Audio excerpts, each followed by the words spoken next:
How do you diagnose a plugged catalytic converter? Welcome to Mercie J, where compassion and craftsmanship come together. I'm Rick Smith.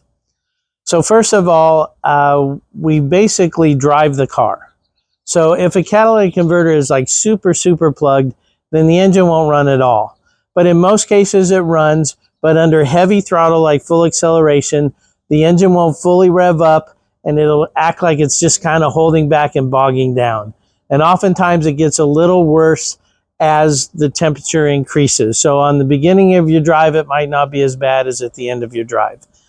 But as far as diagnosing it, some of that depends on where the catalytic converter is located. If it's part of the exhaust manifold, it's a little bit more difficult than if it's downstream, especially for a do-it-yourselfer.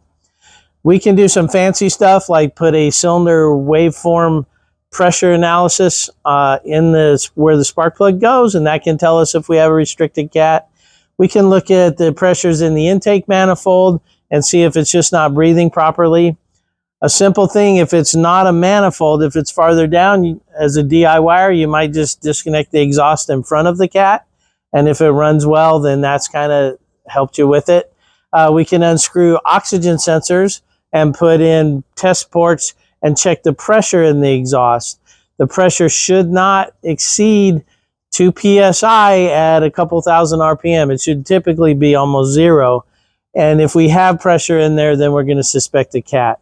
So it depends on the cat, where it's located. There's different methods, but I hope this has helped you understand it a little bit better. And until next time, safe travels and blessings to you.